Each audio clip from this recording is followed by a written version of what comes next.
Bonjour peuple de Dieu, bonjour, bonjour par la grâce de Dieu. Que la grâce du Seigneur soit le partage de tout le monde ce matin. Et je crois que par la grâce de Dieu, vous vous êtes réveillés dans la paix parce que le Seigneur Jésus nous a promis en disant « Je ne vous abandonnerai point, je ne vous délaisserai point ». Et donc, nous vivons cette promesse et tous les jours, le Seigneur ne nous a jamais abandonnés. Et j'aimerais rassurer le peuple de Dieu, quel que soit le temps difficile auquel le monde est confronté en ce moment, le Seigneur ne nous abandonne jamais. Bonjour Maman Michel, je reçois ta salutation. Bonjour, et toi et ta famille, Papa, Fano, Ombrita et toute la famille, je vois ton bonjour, que Dieu te bénisse et que le Seigneur bénisse tous ceux qui nous suivent en ce moment, et que j'aimerais encore une fois interpeller les enfants de Dieu, ceux qui me suivent, partager au maximum cette parole, car la foi vient de ce qu'on entend et ce qu'on entend vient de la parole de Dieu. Et donc, ceux qui sont cloîtrés à la maison, n'ayant plus la possibilité d'aller écouter la parole à l'église, comme on a toujours l'habitude de le dire, Christ n'est pas confiné dans un bâtiment à 4 murs, Christ est partout. Et donc, malgré le confinement, nous, par la grâce de Dieu, nous multiplions des stratégies pour vous faire parvenir la parole de Dieu, et que nous nous efforçons tous les jours vous apporter du punch, vous apporter du tonique qui est de la parole, cette parole qui nous fortifie, cette parole qui nous rapproche du Seigneur Jésus-Christ. Et donc j'aimerais premièrement remercier les mamans de Gisèle qui ne baissent pas les bras, qui m'encouragent, qui me soutiennent de près ou de loin, et aussi les hommes. Je ne me sens pas abandonné, j'ai des mamans qui m'entourent, et les mamans de Gisèle, tous ceux qui me suivent en ce moment. J'aimerais vous encourager et vous saluer, et merci pour tout ce que vous êtes en train de faire pour moi. Je constate que je ne suis pas seul, les mamans de Gisèle sont là, et quelques hommes aussi, qui m'encouragent dans ce ministère et tout. Merci pour vos participations. Les mamans qui me soutiennent avec leurs prières et leurs dîmes et offrandes, ça prouve à substance que vous avez vraiment mûri dans la parole de Dieu, et que le Seigneur vous fasse grâce. Et donc, ce matin, je viens encore humblement au nom de Jésus-Christ vous apporter un message, le message de l'heure. Le message de l'heure plutôt, le message à l'église de Laodicée. Donc nous allons lire aujourd'hui le message du dernier temps, le temps de la fin en fait. Je vais reparler le danger du temps de la fin, les réalités du temps de la fin, les avertissements du temps de la fin, parce que la parole de Dieu nous a parlé du temps de la fin, et vraisemblablement nous y sommes déjà. Nous sommes déjà au temps de la fin dont a parlé les Écritures. Donc vraisemblablement nous sommes au temps de la fin, enfants de Dieu, et qu'il nous appartient à nous de pouvoir réveiller les enfants de Dieu et vous interpeller. C'est ça notre rôle. Notre rôle est celui d'éclairer, d'apporter la lumière à ceux qui sont dans l'obscurité, parce que la parole de Dieu est lumière. Et donc voilà quoi. Donc le thème de ce matin est le message du temps de la fin. Le temps de la fin, comme nous le savons, que l'apôtre Paul a dit qu'il y aura des temps difficiles dans le dernier temps. Vous voyez, l'apôtre Paul dit avec une vision très étendue. Dieu l'avait déporté dans ces derniers temps, et il voyait les événements du temps de la fin. Et il était à la fois apôtre, mais aussi quand il prêchait, il enseignait, il prêchait comme un prophète aussi, parce qu'il parlait du temps de la fin. Et donc l'Esprit l'avait révélé les enjeux du temps de la fin, les événements du temps de la fin, les réalités du temps de la fin. Et voici, mes amis, nous y sommes déjà, nous sommes au temps de la fin, que ceux qui ont des oreilles entendent, et que ceux qui ont de l'intelligence saisissent et comprennent que, et comme je l'avais dit tantôt, que nous ne sommes plus au temps de la distraction. Vraisemblablement, nous sommes au temps où chaque enfant de Dieu devrait appréhender son salut par le biais de la parole de Dieu, par la prière, par la persévérance. Et voyez quoi, donc nous sommes, selon toute vraisemblance, au temps de la fin. Nous sommes au temps de la fin, ce n'est plus le temps de s'amuser ou de faire n'importe quoi. Et nous avons une réalité qui nous met en émoi, le confinement. Nous sommes privés de nos lieux de culte, mais les enfants de Dieu ne sont pas confinés spirituellement. Vous voyez que tout concourt au bien de ceux qui aiment le Seigneur, comme dit la Bible, tout concourt au bien de ceux qui aiment le Seigneur. Donc, dans l'histoire biblique, nous voyons que plusieurs personnes étaient arrivées dans cette situation de confinement. Vous voyez, donc nous voyons Paul et Silas, ils étaient enfermés, ils étaient en cellule. C'est une forme de confinement. Ils étaient enfermés là-dedans, mais ça ne les a pas empêchés d'exalter le Seigneur. Ça ne les a pas empêchés de chanter et de louer le Seigneur.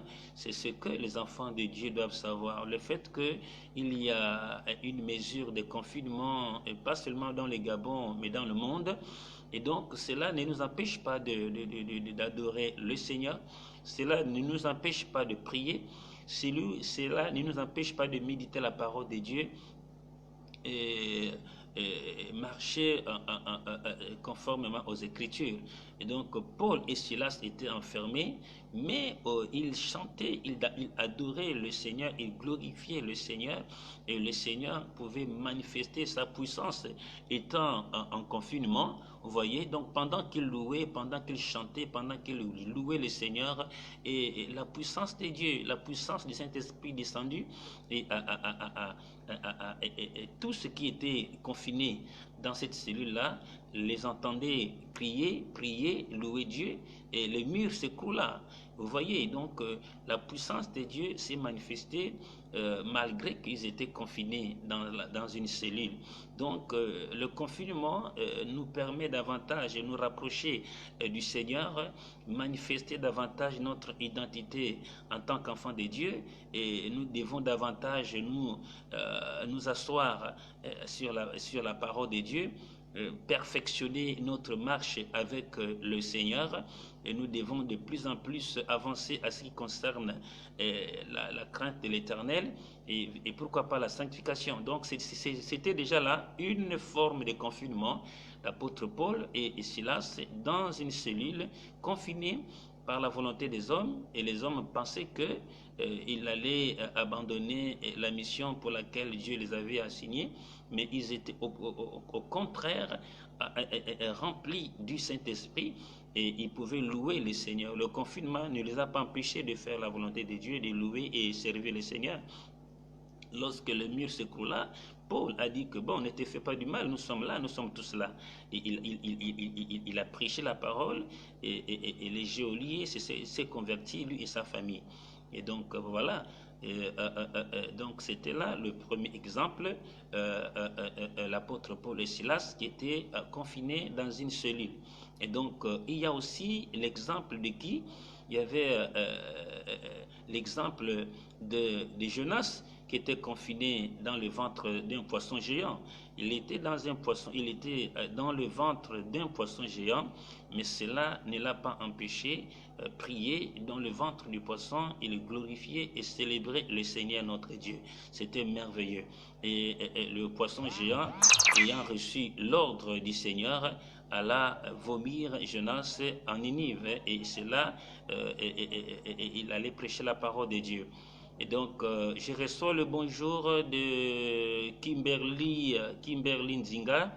Que Dieu te bénisse. Merci, tu te contactes et j'aimerais que tu partages ce message parce que je ne suis qu'au début. Bon, malheureusement, beaucoup n'ont pas assez de forfait parce que bon, on est conduit par l'esprit. Certainement, ce message prendra peut-être 1 heure ou 2 heures de temps.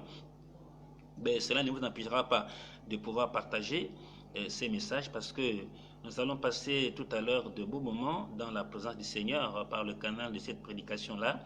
Donc, je suis en train de parler de plusieurs exemples de confinement et ces confinements-là n'a pas empêché les éminents hommes de Dieu de la Bible et prêcher, louer et glorifier le Seigneur. Vous voyez? Et donc, c'est cela.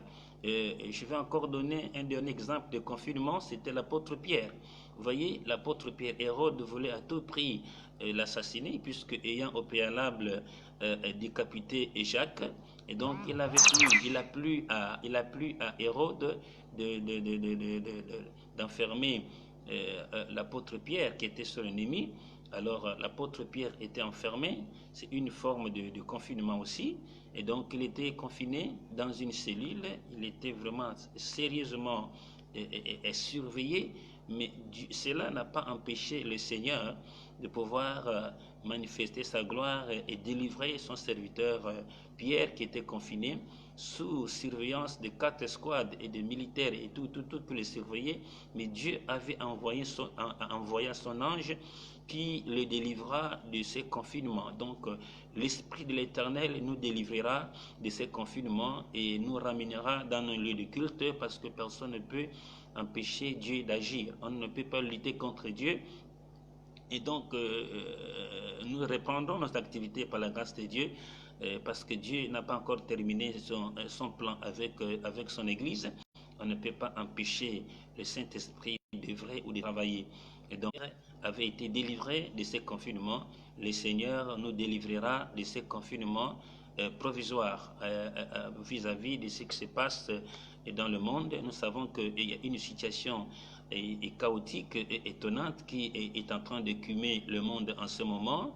Le monde est aux abois et donc voilà quoi. Donc le Seigneur est parfaitement au courant de ce qui se passe et puisqu'il est écrit qu'il est le même hier, aujourd'hui et éternellement, et donc la même chose qu'il a opéré dans les temps passés, le même Dieu qui délivra Paul et Silas, le même Dieu qui délivra Pierre dans la prison, le même Dieu qui délivra Jonas dans le ventre du poisson, et c'est le même Dieu qui est sur le point de délivrer son Église dans ces temps de confinement et la finalité de tout, c'est l'enlèvement de l'Église.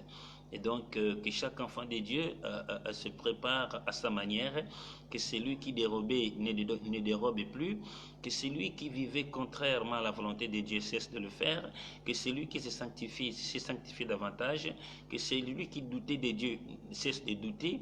C'est le temps de prendre conscience parce que vraisemblablement, nous vivons le dernier temps et qu'il y a une trompette spirituelle. Parce que vous voyez, moi j'appelle ça une trompette spirituelle. Nous n'avons jamais vu pareil événement depuis que le monde existe.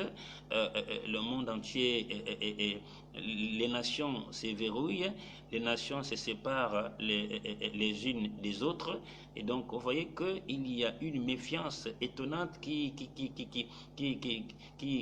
sépare les uns les autres, dans les soucis que, bon, voilà, pour éviter une certaine contamination, les amis se séparent, les parents se séparent et tout. C'est la preuve suffisante qui prouve que le Seigneur est à la porte. Et donc, quelle est maintenant la position des enfants de Dieu en ces derniers temps? Enfants de Dieu dans le monde, serviteurs de Dieu qui m'écoutent en ce moment, prêtez attention. Ceux de JCLM, l'Église Jésus-Christ, lumière du monde, prêtez attention, que ces confinements ne vous refroidissent pas, que ces confinements ne vous éloignent pas du Seigneur, que ces confinements fassent en sorte que vous puissiez davantage vous rapprocher du Seigneur et que dès que nous reprendrons nos activités, que le premier jour, que la salle soit archi-comble parce que personne ne doit rester insensible à ce qui se passe à ces derniers temps. Donc je vous salue tous ceux qui me suivent et qui me suivront plus tard. Et voilà pourquoi j'ai dit tout à l'heure, partagez maximum ce que vous écoutez en ce moment, et cela pourrait sauver une vie quelque part, vous voyez. Donc je disais, le message d'aujourd'hui, le thème est intitulé le message du temps de la fin. Et donc dans Apocalypse chapitre 3, à partir du verset 14 à 19. Donc voici, il est écrit à l'ange de l'église de Laodicée, voici ce que dit l'Amen, le témoin fidèle et véritable, le principe de la création des dieux. Et donc, je connais tes œuvres, je sais que tu n'es ni froid ni bouillant, puisses-tu être froid ou bouillant. Ainsi, parce que tu es tiède et que tu n'es ni froid ni bouillant, je te vomirai de ma bouche. Donc, vous voyez que ici, il y a un message clair au sujet de l'église de Laodicée, la dernière génération des églises, parce qu'il y a eu sept âges de l'église, et cette église de Laodicée, c'est l'église du dernier temps. C'est la période du temps de la fin. Voyez, donc le Seigneur est en train de s'adresser ici à l'église du temps de la fin. Voyez, la craintivité du temps de la fin. La réalité du temps de la fin. Ici, il y a des reproches. Dieu est en train de reprocher quelque chose de particulier à l'endroit de l'église du temps de la fin. Ça veut dire le dernier temps de la fin, à ce qui concerne l'église. Comment ces passages nous démontrent la position de Dieu par rapport à l'église du temps de la fin. Et ce passage nous démontre à suffisance également la position de l'Église face à Dieu. Vous voyez la position de l'Église par rapport au temps de la fin. Donc il y a la position de Dieu, ce que Dieu perçoit dans l'Église du temps de la fin, vous voyez, et quelle est la position de l'Église face au temps de la fin. Donc des choses. Il y a la position de Dieu, comment Dieu perçoit l'Église, comment est-ce que Dieu regarde l'Église, comment est-ce que Dieu juge l'Église du temps de la fin. Et quand on parle de l'Église, ça veut dire que les chrétiens en général, les croyants en Christ en général, comment est-ce que dans ce temps de la fin, comment est-ce que les chrétiens se comportent? Quel est leur thermomètre spirituel? Vous voyez, quelle est leur position spirituelle en ces temps de la fin? Comment est-ce que les chrétiens se comportent? Comment est-ce que les hommes de Dieu se comportent dans ces temps de la fin? Vous voyez, c'est ce qui dit dans cette écriture, dans Apocalypse chapitre 3, à partir du verset 14, au sujet de l'église chrétienne au temps de la fin. Vous voyez, ici, ça n'a rien à voir, avec d'autres religions, mais l'âge de Laodicée ici, ces messages ne concernent que les chrétiens.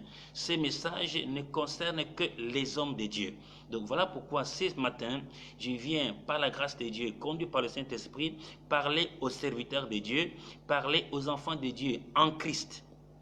Donc ces messages ne concernent pas d'autres religions qui ne sont pas en Christ. Vous voyez, ces messages concernent l'Église de Christ.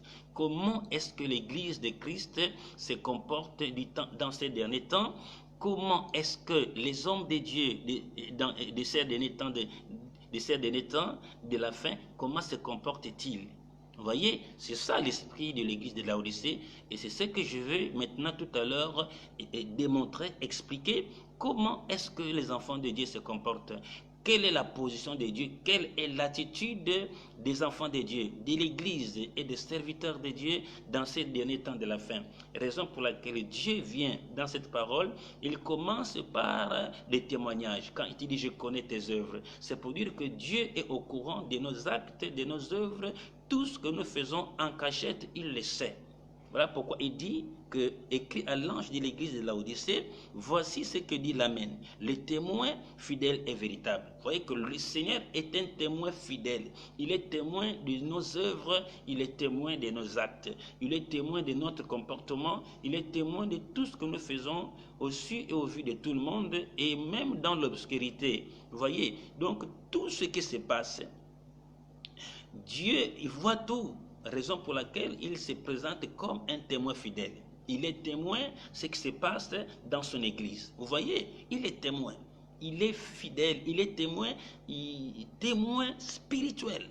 Hein? Parce que le monde pense que Dieu, lui, il dort, il somnole, mais il voit. Il est témoin de tout ce qui se passe dans l'église, parce qu'il y a ce qu'on appelle l'imbroglio total dans l'église chrétienne, dans ces derniers temps de la fin. Il y a une grande confusion dans l'église de Dieu. Vous voyez, il y a des hommes de Dieu qui viennent, ils disent qu'ils sont serviteurs de Dieu, c'est vrai, gloire à Dieu, mais Satan aussi a infiltré dans l'église chrétienne des loups, des faux pasteurs, des faux prophètes qui viennent avec un évangile qui ne cadre pas dans la volonté du Seigneur. Et donc chacun vient avec une doctrine, avec un message. Mais nous savons une chose, que on reconnaît un arbre par ses fruits ou par son fruit. Vous voyez, donc le Seigneur de gloire est témoin de tout ce que les hommes de Dieu font, de tout ce que les chrétiens font, de tout ce que nous faisons sur terre. Tout ce qui se passe dans ces derniers temps du soir, le Seigneur est un témoin fidèle. Raison pour laquelle, chers amis, chaque enfant de Dieu, chaque serviteur de Dieu doit faire attention, parce qu'il y a un témoin fidèle qui nous observe 24 sur 24, heure par heure, seconde par seconde. Notre Dieu est témoin de tout ce que nous faisons en bien ou en mal. Celui qui fait du bien, Dieu est témoin. Même si le monde ne reconnaît pas le bien que toi tu fais, il y a un témoin qui te justifiera. Vous voyez? Donc, le bien que nous faisons, nous ne le faisons pas pour plaire aux hommes, nous le faisons pour plaire au Seigneur. Alors, celui qui fait le mal, sache que même si le monde ne te voit pas, il y a un témoin fidèle qui te voit dans le secret. Des pasteurs qui pratiquent la magie, des pasteurs et des faux prophètes qui adorent d'autres dieux, et la journée ils viennent parler de Jésus, des pasteurs et francs-maçons, rosicruciens, nganga, et pédophiles, homosexuels et abominables, tous ceux qui pratiquent des choses sataniques en cachette dans l'église, il y a un Dieu témoin. Des pasteurs commerçants qui commercialisent l'œuvre de Dieu, qui viennent servir le Seigneur dans les soucis simplement de remplir leurs poches et gonfler leur ventre, au lieu de sauver les vies en prêchant la véritable parole. Il y a un témoin fidèle qui rendra à chacun selon ses œuvres. Sachez-le que Dieu nous a appelés pour sauver les vies. Dieu nous a appelés pour prêcher la parole, afin que quiconque écoutera la parole de Dieu parvienne à la repentance, afin qu'il vive. Car la volonté de Dieu n'est pas que son peuple périsse, mais que chacun ait la vie éternelle en acceptant Christ. Donc, les véritables serviteurs de Dieu et ceux-là qui prêchent la parole de Dieu dans les soucis que les vies soient transformées, que les âmes soient sauvées. Ils se sacrifient pour le Seigneur. Ils se sacrifient bien pour les serviteurs, pour les enfants de Dieu. Ils prêchent la parole de Dieu dans les soucis que le peuple de Dieu soit sauvé. Un vrai serviteur de Dieu, il n'est pas là pour envoûter les enfants de Dieu, il n'est pas là pour les confiner à sa guise, comprenez le sens, il n'est pas là pour les embrigader à sa guise, il n'est pas là pour faire des cabris, ces cabris, il n'est pas là pour les détourner de la voie du Seigneur. Un véritable serviteur de Dieu est celui qui vient à vous, il vous prêche la véritable parole de Dieu, il vous prêche Christ, il vous prêche la repentance, il vous prêche la sanctification, il vous prêche la volonté de Dieu. Vous voyez, la volonté de Dieu, ce n'est pas ce que on vous prêche tout le temps. Je ne suis pas contre l'évangile de la prospérité biblique. Mais ce qui est condamnable, c'est la focalisation. Vous voyez, tout le monde se focalise sur le message qui ne peut amener l'homme au salut ni au ciel. Vous voyez, mais la volonté de Dieu est que nous devons prêcher le royaume des cieux, prêcher Christ est ressuscité, amenons le peuple de Dieu à la repentance, à se repentir en acceptant Christ et Jésus. C'est ça la volonté de Dieu. Et toute autre chose, nous accompagnerons. La prospérité, les miracles, le mariage, enfants et tout consort, ces choses-là, nous accompagnerons. Simplement, lorsque nous obéirons aux principes établis par le Seigneur. Prêcher, chercher premièrement le royaume des cieux et sa justice. Vous voyez, et toute autre chose nous seront données par-dessus tout. Donc ici, Dieu se présente comme un témoin. Il est le témoin fidèle de tout ce que les vrais hommes de Dieu font. Les vrais hommes de Dieu sont marginalisés. Ils n'ont pas de grandes églises, ils n'ont pas beaucoup de peuple, parce qu'aujourd'hui, ce qui remplissent les églises, c'est le phénomène des prophéties, c'est le phénomène des miracles et des miracles mensongers. Ah oui, des faux miracles, des fausses prophéties, des faux miracles et tout. Et c'est ça qui remplissent les églises. Vous voyez, donc le plein dans une église ne signifie pas que cette église est de Dieu. Vous voyez, c'est pas ça. Une vraie église, c'est la qualité d'hommes et de femmes qui composent cette église-là, qui ont la crainte de l'Éternel. Donc, hommes de Dieu qui m'écoutent, vous avez 5 membres, vous avez 15 personnes, vous avez 20 personnes. Si ceux-là ont compris la parole de Dieu, alors vous avez une grande église. Donc, les gens pensent qu'être un grand homme de Dieu, c'est il faut avoir 1000 membres, mais si dans les 1000, il n'y a personne qui est sauvé, eh bien, donc, c'est une église qu'on peut qualifier de synagogue de Satan. Donc, Dieu n'est pas dedans. Un véritable serviteur de Dieu, il a les soucis des âmes. Il prêche la parole de Dieu. Il se prive, il se sacrifie lui-même pour les enfants de Dieu.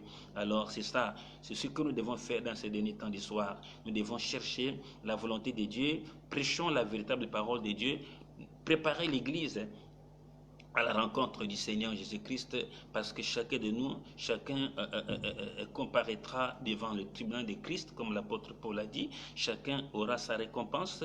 Tout dépend de la manière dont nous nous comportons, tout dépend de la manière dont nous prêchons la parole de Dieu. Donc, que la grâce de Dieu soit sur tout homme de Dieu qui marche dans la vérité, qui prêche la véritable parole de Dieu, tout homme de Dieu qui ont la crainte de l'Éternel. Je vous bénis au nom de Jésus. Et tous ceux-là qui font les choses contraires, c'est le temps de se repentir, mes amis. Le Seigneur nous aime tellement et que Dieu ne veut pas que les hommes de Dieu qui font des choses contraires continuent à le faire. Il faut se repentir, il faut revenir à la parole de Dieu. Donc, il se présente comme un témoin fidèle. Vous voyez, le Seigneur est témoin de tout ce que nous faisons. Voilà pourquoi il dit, voici ce que dit l'Amen. Le témoin fidèle est véritable, le principe de la création de Dieu. C'est Jésus-Christ. Il n'y a pas un autre Dieu en dehors de Jésus. Jésus-Christ est le Dieu véritable, Dieu manifesté en chair. Il est venu dans le souci de sauver son peuple. Alors, il commence par dire au verset 15, « Je connais tes œuvres ». C'est ça s'appelle le témoignage. Et je pense qu'un enfant de Dieu me suit, un serviteur de Dieu m'écoute. Quand Dieu dit « Je connais tes œuvres », ça veut dire que c'est exactement, il est témoin. Personne ne peut se cacher. « Je connais tes œuvres ».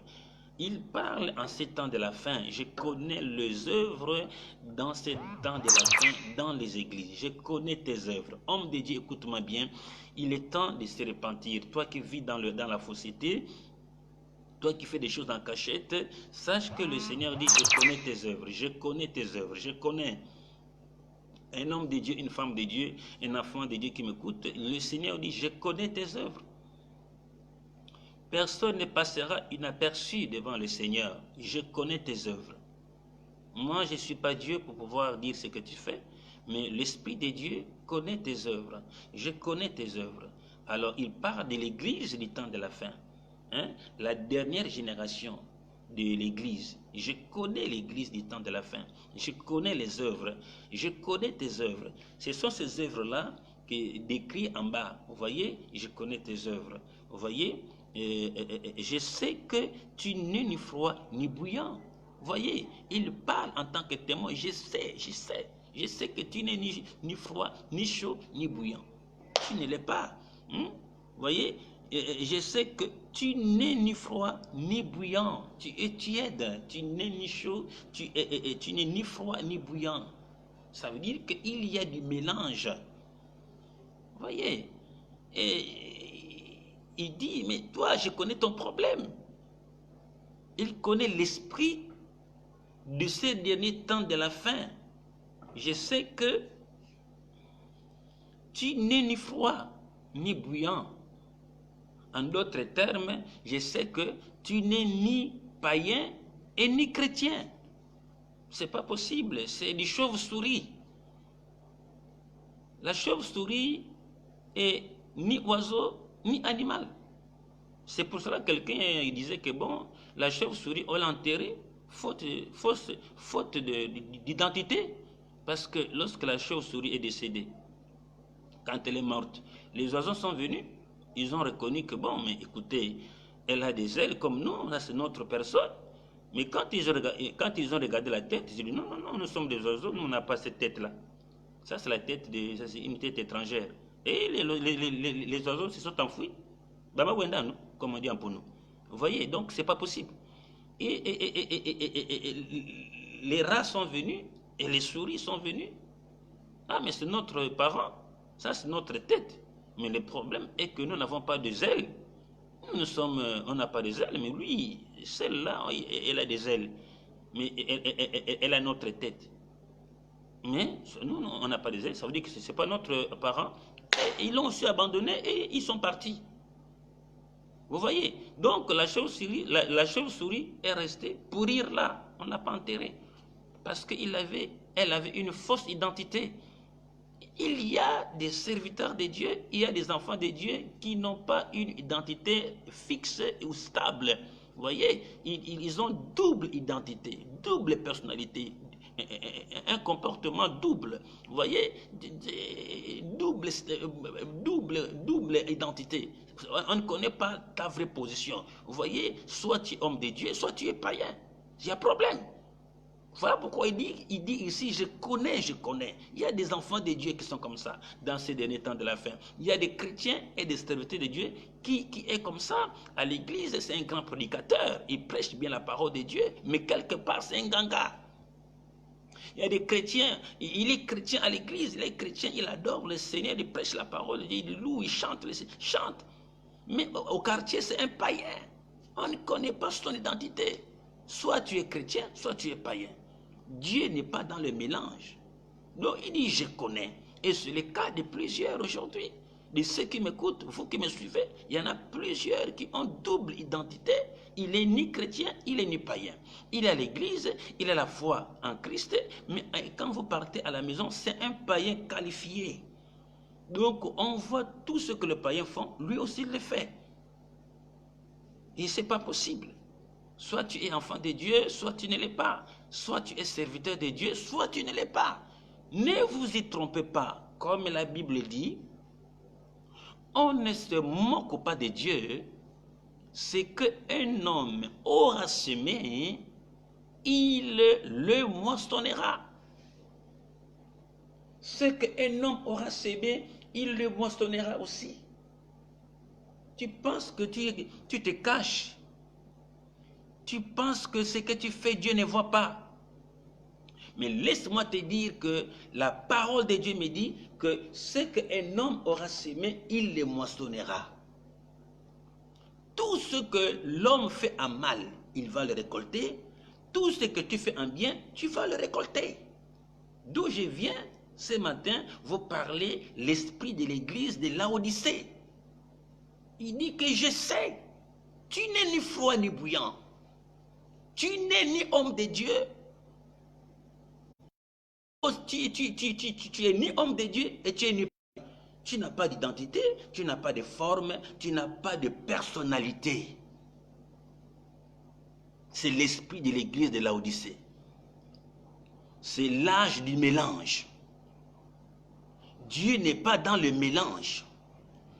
Un véritable serviteur de Dieu, il se limite dans la parole de Dieu, il n'ajoute rien, il ne mélange rien. Un véritable homme de Dieu, il reste dans l'esprit de la parole. Il prêche au peuple de Dieu la parole. C'est ça un vrai homme de Dieu. Un véritable chrétien, il est 100% en Christ. À l'église, c'est un chrétien, au quartier, c'est un chrétien. Mais l'imbroglio, aujourd'hui, on est chrétien. À l'église, au travail, on est païen. On est chrétien à l'église, au quartier, on est païen. À l'église, on s'habille saintement, s'il faut m'exprimer ainsi. C'est-à-dire, on s'habille dans la sainteté, en homme ou en femme responsable. Mais au quartier, on s'habille comme des putes. Tu ne vas plus reconnaître la sœur que tu as vue bien habillée à l'église. Au quartier, tu vas la voir avec des habillements endiablés selon le train de ce monde, la séduction. Tu ne vas plus reconnaître ta sœur. Double identité. À l'église, on est saint. Au quartier, on est païen. Dieu était témoin fidèle. Le jugement de Dieu sera sévère. Donc, on ne peut pas être enfant de Dieu à l'église, au quartier, on est païen. Non. Un enfant de Dieu manifeste son identité partout.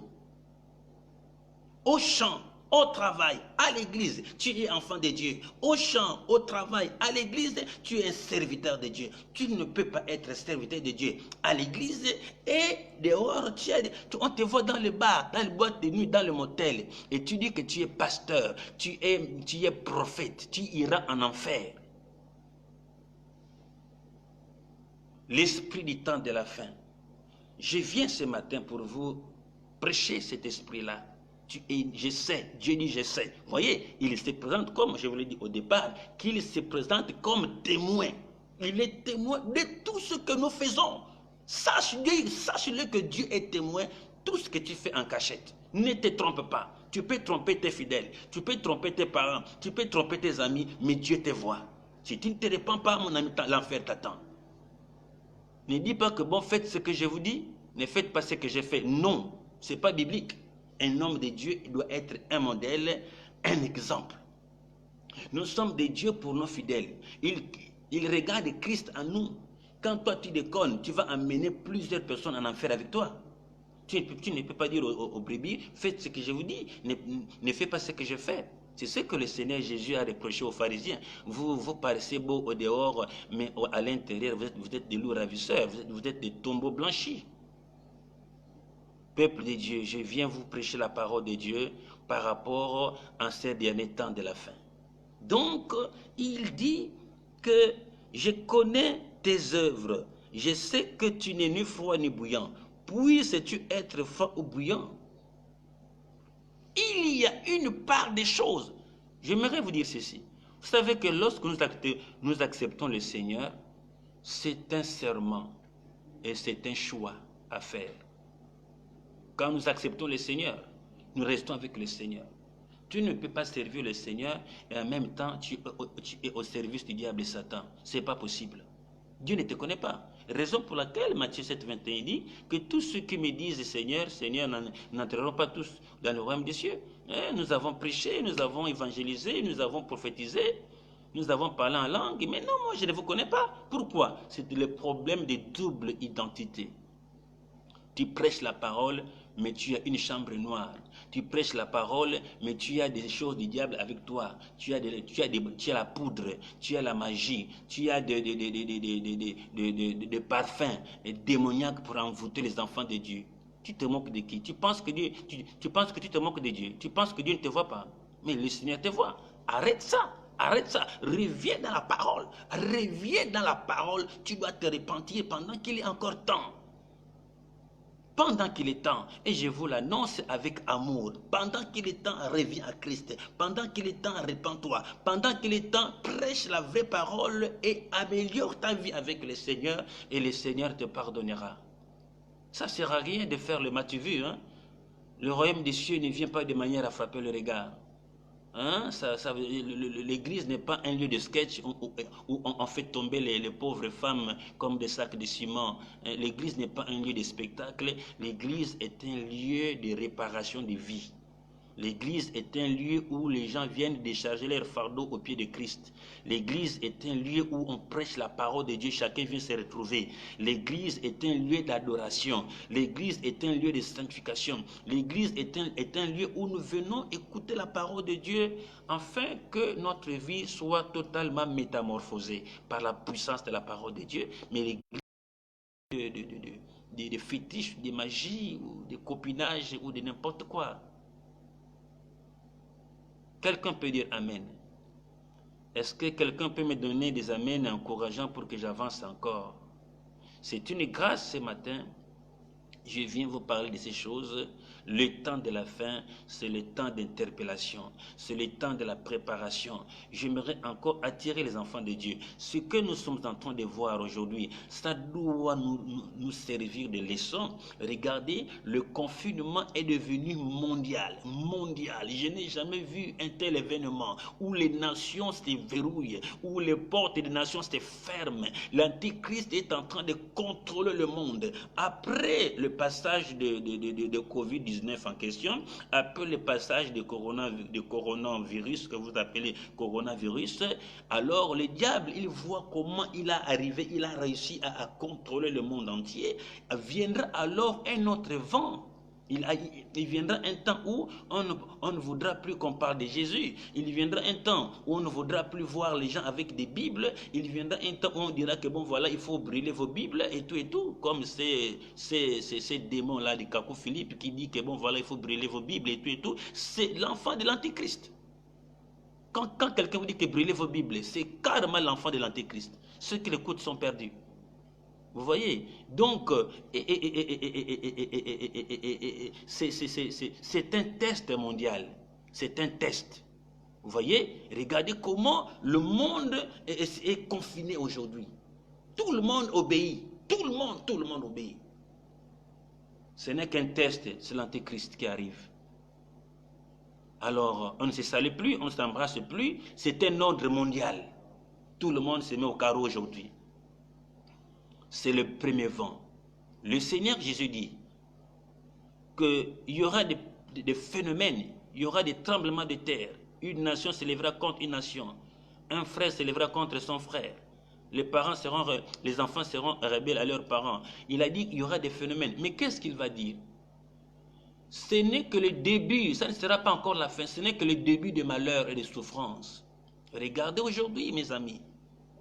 Comment est-ce que les gens ne doivent pas se rendre compte que c'est le temps de se repentir? Comment? Regardez, maintenant il y a des mesures. Fermez le marché, fermez les activités, fermez tout.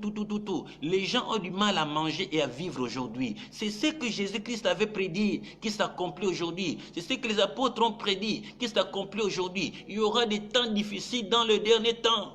Dans le dernier temps, les temps difficiles, les locataires aujourd'hui, ils vont payer leur loyer comment? Les activités sont verrouillées. Dis-moi un peu, vous allez payer vos loyers comment? Le travail, on a verrouillé. Tu vas nourrir tes enfants comment? Vous ne voyez pas que c'est la préparation de l'Antéchrist? L'Antéchrist est en train de rentrer petit à petit. Toutes les nations obéissent à un ordre mondial. Fermez tout, verrouillez. C'est le début du chaos. Le monde est à la fin, mes amis. Vous qui blaguez encore. Le monde est à la fin.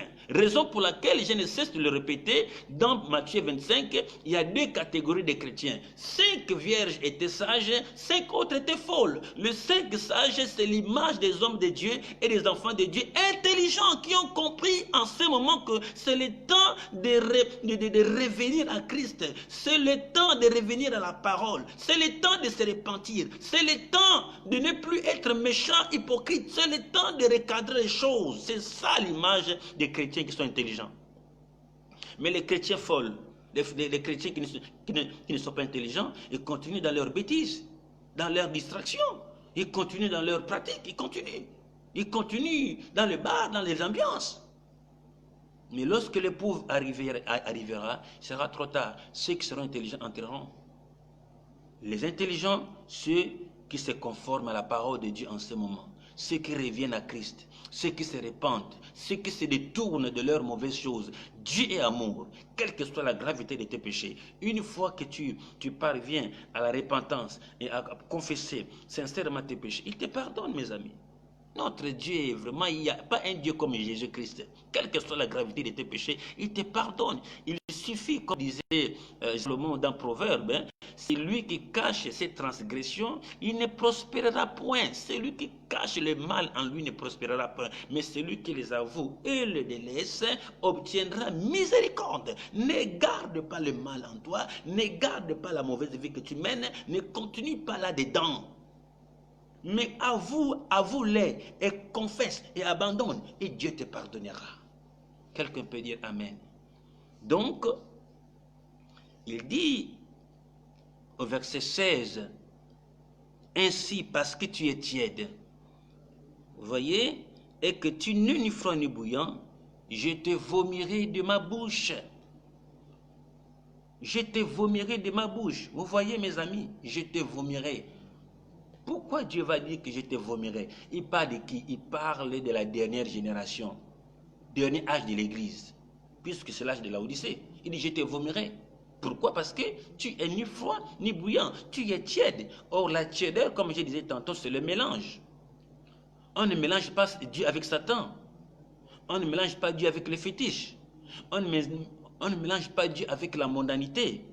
On ne mélange pas Dieu avec la sorcellerie. Parce qu'aujourd'hui même, on tue les gens dans l'église. La haine, la jalousie est rentrée dans l'église de Dieu. Comment pouvez-vous concevoir dans l'église où les gens doivent avoir la vie éternelle, c'est là-dedans il y a des conflits, c'est là-dedans on tue les gens, c'est là-dedans on poisonne les gens. Ça se passe aujourd'hui dans l'église. Quel est le Christ que vous prêchez? Les hommes de Dieu se détestent aujourd'hui. Les hommes de Dieu ne se parlent plus. L'un critique l'autre. Mais alors nous sommes censés montrer l'exemple que nous sommes des serviteurs de Dieu. La tiédeur, c'est quoi? Le Saint-Esprit n'agit plus. On parle de Dieu, mais le Saint-Esprit n'est plus à l'œuvre. Pourquoi? Parce que ce que nous faisons dans la maison de Dieu attriste beaucoup l'Esprit de Dieu. Le copinage dans l'église, le marketing dans l'église, le business dans l'église, la fausseté dans l'église, la sorcellerie dans l'église. De l'autre côté, on prêche Jésus. Ça m'étonne, vous allez rencontrer des grands prophètes, ils te prêchent la parole de Dieu. On a comme l'impression que lui là c'est un ange. Tu auras du mal à croire que ce gars-là est aussi sataniste à côté, que cet homme-là a des fétiches, a des trucs bizarres. Non, tu auras du mal à croire. Il te prêche vrai la parole de Dieu, mais ce n'est qu'une mascarade. Ce n'est qu'un mensonge. Quand on te montre sa vie, tu vas crier au scandale. Tu vas voir un chrétien qui danse, qui médite la Bible nuit et jour. Tu vas voir un chrétien qui ne se sépare pas de sa Bible. Il médite. Tu dirais que bon, lui là vraiment c'est un chrétien, celle-là c'est une chrétienne. Mais ce n'est qu'une mascarade pour plusieurs. Quand on te montre la vie que la personne mène, tu vas crier au scandale. Vous pensez que méditer la parole de Dieu nuit et jour, c'est ça qui vous donne la vie éternelle? Non, détrompez-vous. Méditer la Bible nuit et jour ne te donne pas la vie éternelle. Le Seigneur Jésus a dit que vous sondez les Écritures, vous pensez avoir la vie en elles. Non! C'est ces Écritures-là qui rendent témoignage de moi. On médite la Bible pour notre perfectionnement, mais les gens pensent que méditer la Bible le matin, midi, soir, et tu es sauvé, c'est faux. Parce qu'aujourd'hui, les grands pratiquants, c'est des gens qui connaissent la Bible, mes amis. Ils connaissent la Bible 1000 fois que nous autres hommes de Dieu. Mais c'est des pratiquants, des satanistes. Les marabouts connaissent la Bible, les ngangas connaissent la Bible, ils te donnent des versets, des chapitres, tu es étonné, mais ils ne les mettent pas en pratique. Satan, c'est un grand prédicateur, il connaît la Bible, mais il ne met pas ça en pratique. Un véritable enfant de Dieu est celui qui médite la Bible et met en pratique la parole de Dieu. Il met en pratique la parole. Donc, il y a de la tiédeur. L'Esprit de Dieu n'agit plus comme au temps des apôtres. Parce qu'au temps des apôtres, il y avait l'amour. Au temps des apôtres, il y avait la fraternité, il y avait l'amour. Personne ne manquait quoi que ce soit. On ne devrait pas parler de la pauvreté dans une église où réellement on prêche Jésus-Christ. Pourquoi? Parce qu'il y avait de l'amour. Les gens apportaient les biens à l'église. Les gens vendaient même leurs propriétés et déposaient l'argent aux pieds des apôtres. Et qu'est-ce qu'ils faisaient? Ils distribuaient à chacun selon ses besoins. C'est que nous ne faisons pas aujourd'hui dans les églises. Aujourd'hui, les gens meurent de faim à l'église, les gens souffrent à l'église, mais le pasteur est un multimilliardaire, le pasteur est riche et les enfants de Dieu meurent à l'église. Les enfants de Dieu souffrent à l'église. On va même raqueter ceux qui n'ont pas, sous prétexte que donner, Dieu va te bénir. C'est vrai que donner, Dieu va bénir. Mais regardez comme les gens meurent dans les églises. La faim, beaucoup n'ont pas d'emploi. Mais l'homme de Dieu voyage 5 fois par mois. On n'assiste pas les plus démunis. On n'assiste pas les chrétiens. C'est ce qu'elle dit ça? Non, mes amis. Christ ne prêchait pas seulement la parole. Il donnait aussi du pain et du poisson aux gens. Un vrai homme de Dieu, il prêche la parole de Dieu. Il assiste aussi ses brebis, financièrement, matériellement, dans une église. Et chacun trouve son compte. Donc, les enfants de Dieu, ils font leur part. Ils apportent des dîmes et des offrandes et des dons volontaires à l'église. Amen, gloire à Dieu. Et j'encourage à tout enfant de Dieu de le faire. Une église ne peut pas fonctionner sans les finances. Ceux qui n'apportent pas les dîmes et les offrandes dans une église, ils sont sous la malédiction. C'est avec cet argent-là qu'on doit aider aussi, qu'on doit aider les autres, qu'on doit subvenir aux besoins de ceux qui n'en ont pas. C'est ce que nous faisons. Donner à ceux qui n'ont pas. Et le nom de Dieu sera glorifié. Mais quand toi tu manges ta dîme toi-même, comment est-ce que l'homme de Dieu pourra soutenir les pauvres et les autres? Vous savez combien de gens qui viennent nous voir au bureau, qui ont des problèmes, quelqu'un qui a faim, et te dira que non, voilà, mets-toi à genoux, je vais prier pour toi, Dieu pourvoira. Il ne t'écoutera pas. Un ventre affamé n'a pas d'oreille. Il ne t'écoutera pas. Donne-lui du pain, puis il pourra maintenant t'écouter quand tu prêcheras la parole de Dieu. Donc, nous sommes dans un temps de l'égocentrisme a envahi l'Église. Et plusieurs n'ont plus leur part là-dedans. Aujourd'hui, pourquoi la Bible déclare que l'amour du plus grand nombre se refroidira dans le dernier temps? C'est à cause de l'iniquité. L'iniquité se sera accrue. Et l'amour du plus grand nombre se refroidira. J'ai peur que cela soit ton cas. Ne sois pas parmi ceux-là qui se refroidissent. S'il y a un enfant de Dieu qui m'écoute, ne sois pas parmi ceux-là qui abandonnent Christ dans ces derniers temps. Ne sois pas parmi les hommes de Dieu qui se sont détournés de la véritable parole pour s'attacher au service du diable et Satan. Ne sois pas parmi ceux-là qui ont abandonné Christ parce qu'il y a un confinement. Tu n'es pas enfant de Dieu à cause de l'église. Même si on a fermé l'église, tu es enfant de Dieu à cause de Jésus. Donc, prie à la maison, prie au quartier, prie partout, demeure dans la parole. On a confiné l'église, on a fermé les églises, on n'a pas fermé l'église, on a fermé les bâtiments. On ne peut pas fermer l'église invisible de Jésus-Christ. Et l'église là, c'est toi. Partout où tu es, reste dans la prière. Donc, je viens vous prêcher le message du dernier temps de la fin. Vous voyez, l'âge de l'Odyssée. Tu vois? Donc, il dit que tu n'es ni chaud ni froid. Tu es ni chaud ni froid. Tu es tiède. La tiédeur, c'est le mélange. Prenez de l'eau chaude, de l'eau bouillante, prenez de l'eau froide, mélangez. Tu verras que ça deviendra tiède. C'est fini. Mais Dieu cherche des chrétiens bruyants, des chrétiennes bruyantes. Confinement ou pas, dans leur maison, dans le travail, ils sont bruyants. Des hommes de Dieu, confinement ou pas, ils sont bruyants. Ils prêchent la parole, où que tu sois. Prêche la parole, où que tu sois. Prie, où que tu sois. Demeure dans la foi, où que tu sois. N'abandonne pas le Seigneur, où que tu sois. Prêche l'évangile, où que tu sois. Prie, où que tu sois. Envoie les dîmes dans ton église. Envoie les dîmes aux hommes de Dieu. Envoie les offrandes. Ça ne peut pas nous empêcher d'envoyer nos dîmes à l'église, nos offrandes. L'église du Seigneur, elle est spirituelle. Regardez comment certaines personnes qui sont sous la malédiction se moquent des hommes de Dieu. J'entends et je vois sur les réseaux sociaux, beaucoup disent que nous voilà, on a fermé les églises, les hommes de Dieu, ils vont faire comment? Ceux qui vivent, ceux qui comptent sur les dîmes et les offrandes, ils vont mourir de faim. Mais c'est une malédiction quand vous raisonnez comme ça. C'est une grande malédiction. Vous ne savez pas que Dieu soutient toujours ses serviteurs. Depuis qu'il y a eu confinement, on meurt de faim. Dieu pourvoit d'une manière ou d'une autre. Il y a toujours eu des moqueurs, mais les moqueurs iront en enfer.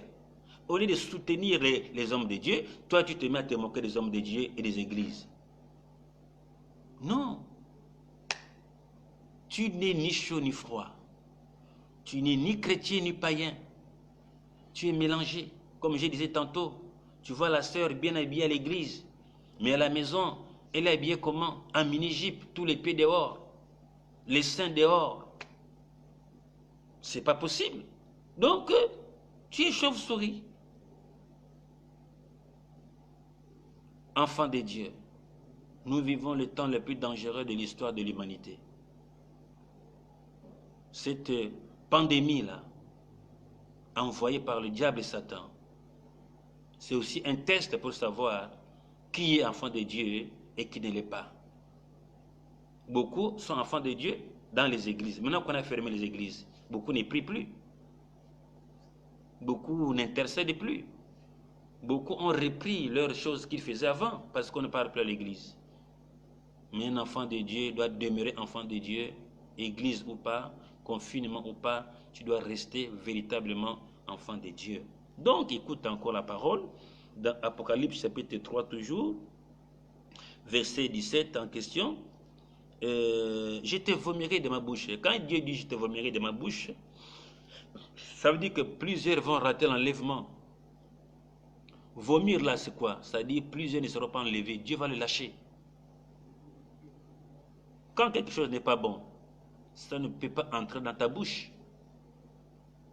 Est-ce que tu peux manger un truc que ton organisme n'accepte pas? Tu vas vomir. Moi, par exemple, qui vous parle, je n'ai pas mangé les oignons crus, je ne peux pas. Si je mange les oignons crus, que ce soit c'est bien préparé, tu mets ça dans ma nourriture. Quand je mange, je vais rendre.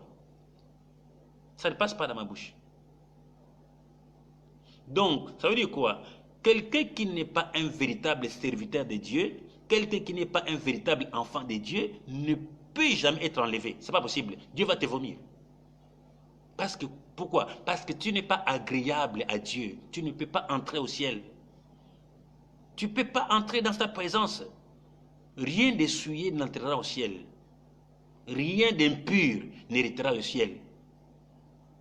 Donc, c'est ça qu'on appelle le vomissement. Dieu, tu ne seras pas enlevé, mon ami. Dieu ne te prendra pas avec toi. Dieu ne te prendra pas avec lui. Il ne te prendra pas. Pourquoi? Parce que tu es nauséeux. Tu es nauséeux. Je ne sais pas si tu comprends ce terme, mais tu es nauséeux. Hein? Tu n'es pas consommable. Tu n'es pas consommable. Vous savez, quand un truc est bien préparé, c'est ça de l'appétit. Hein? Demandez aux mamans qui préparent. Quand une femme a bien préparé, quand tu manges, tu as de l'appétit. Tu peux même terminer toute une marmite. Pourquoi? Parce que c'est bien préparé. Une nourriture qui n'est pas bien préparée. D'autres tombent malades et d'autres rentrent. Donc ça veut dire qu'un chrétien qui n'est pas bien préparé, Dieu ne va pas te consommer. Dieu ne t'acceptera pas. Comprenez et repentez-vous. Dieu ne pourra jamais t'accepter, même si tu parles en langue. Aujourd'hui, les gens parlent en langue comme si c'était de l'eau. C'est de la mascarade parce que la plupart parlent qu'aujourd'hui c'est la même langue qu'on parle. C'est la même langue. Mais quand les apôtres parlent en langue, chacun disait que non, mais moi je suis fan, je l'entends parler en fan. Moi je suis Tchogo, je l'entends parler en Tchogo, je l'entends ma langue. Mais les parler en langue d'aujourd'hui, c'est la même langue. Et pire encore, on parle en langue, il n'y a pas d'interprète. Ils ont oublié que l'ordre a été établi dans la Bible par l'apôtre Paul, l'apôtre des nations. Quand quelqu'un parle en langue dans une église, il faudrait qu'il y ait quelqu'un qui interprète pour édifier l'église. Quand quelqu'un parle en langue, il s'édifie lui-même. Mais quand le parler en langue intervient dans une église, puisque tout le monde ne comprend pas ce que tu dis, il faudrait qu'il y ait un interprète pour édifier les autres. Celui qui prophétise édifie l'église. Parce que c'est de la part de Dieu qu'il parle des mystères. Celui qui parle en langue, au contraire, il s'édifie lui-même. Maintenant, dans une grande église, où tout le monde est en prière, et tout le monde, tu parles en langue, les autres ne te comprennent pas, ne t'écoutent pas, ne savent pas ce que tu dis, ne te comprennent pas. Alors, pour que l'église soit édifiée, il faudrait qu'il y ait quelqu'un qui interprète pour édifier l'église. Et l'église dira Amen. Donc, cette confusion-là s'est infiltrée dans l'église où le pasteur va vous dire tout le monde doit vous parler en langue. N'avez-vous pas lu et entendu que tous prophétisent-ils? Tous parlent-ils en langue? Non, il y a des divers dons. Il y a des dons divers. Tout le monde ne prophétise pas, tout le monde ne parle pas en langue, tout le monde n'a pas le don de la foi, tout le monde n'a pas le don de discernement. Chacun a reçu sa part de la part de Dieu. Mais aujourd'hui, on vous oblige de parler en langue. Tu es obligé de fabriquer la langue. Tu es obligé de couper l'autre. C'est du cinéma. Quand quelqu'un parle en langue comme tu veux, quand tu pries seul. C'est ce que l'apôtre Paul disait. Mais quand déjà vous êtes à 2, à 3, à 4 dans une place, dans un endroit, quand tu parles en langue, il faudrait qu'il y ait un interprète. Vérifiez vos Bibles si ce que je dis, c'est des mensonges. Mais c'est la vérité. Voilà encore une manière de séduction. Il y a des églises où on apprend aux gens comment parler en langue. Ça ne s'apprend pas, c'est un mystère. Vous avez déjà vu dans la Bible où les apôtres ont imposé les mains aux gens en parlant langue. Puisque quand tu imposes le main à quelqu'un, tu parles la langue, il ne comprend pas ce que tu dis. Mais il va répondre Amen comment? Parce que j'ai répondu Amen quand je comprends ce que tu dis. Mais quelqu'un va t'imposer la main, il parle la langue. Ce n'est pas biblique. Et tu réponds Amen. Amen par rapport à quoi? Qu'est-ce que tu as compris pour que tu réponds Amen? Aucun passage biblique ne nous montre que les apôtres, quand ils priaient, ils parlaient la langue. Quand quelqu'un parle la langue, tu ne comprends pas. Donc, l'imposition des mains parlant en langue est diabolique. Ce n'est pas biblique. Aucun verset biblique n'appuie ça. Démontrez-moi ça dans vos Bibles. Dans quel verset où un apôtre, ou le Seigneur Jésus, ou quelqu'un a prêché, a imposé la main sur quelqu'un, alors maintenant, il parlait en langue. Il leur imposait la main au nom de Jésus et ils étaient guéris. Mais aujourd'hui, quelqu'un va t'imposer la main, il t'impose la main, rababababa, rokokokoko, robababa, rabababa. Ce n'est pas biblique. C'est la vérité. C'est pas biblique ça. Donc, confusion, mélange des doctrines. Ça refroidit l'action du Saint-Esprit dans l'Église. Plusieurs doctrines. Le Saint-Esprit n'agit plus puissamment comme au temps des apôtres parce qu'il y a apparition de plusieurs doctrines. Vous savez que là où il y a l'Esprit de Dieu, dans une église, on glorifie que le Seigneur Jésus. On prêche Jésus-Christ. On prêche la parole de Dieu. On prêche Jésus. Jésus est glorifié parce que le Seigneur Jésus a dit, quand il viendra, le Saint-Esprit, il me glorifiera. Il prendra de ce qui est à moi et il vous le dira. On ne prêche que Jésus-Christ. Le Saint-Esprit, quand il est dans une église, il célèbre Jésus, il prêche, il glorifie le nom du Seigneur. Il parle de merveilles du Seigneur. Mais regardez aujourd'hui les doctrines des démons. Une église qui ne parle que de sorcellerie matin, midi et soir. Où est la part de Jésus-Christ dans tout ça? Tous les jours, on chasse des démons, on brûle les sorciers, on les chasse, on les brûle. Tous les jours brûler, envoyer le feu. Oh démon, je te brûle. Mais tu vas brûler un démon comment? C'est un esprit. Vous ne voyez pas que c'est le mensonge tout ça là? Et les gens sont dans ces doctrines-là, loin de Dieu. On t'apprend pas que Christ revient, on t'apprend comment enchaîner un sorcier, comment avoir ton mari, comment l'amadouer, comment avoir une femme, comment faire les affaires. Tout cela, c'est des choses terrestres qui ne peuvent amener l'homme au salut.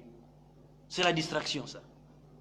Un homme de Dieu, il te prêche la parole de Dieu. Et le matériel, la gloire de Dieu, ils t'accompagneront sans forcer.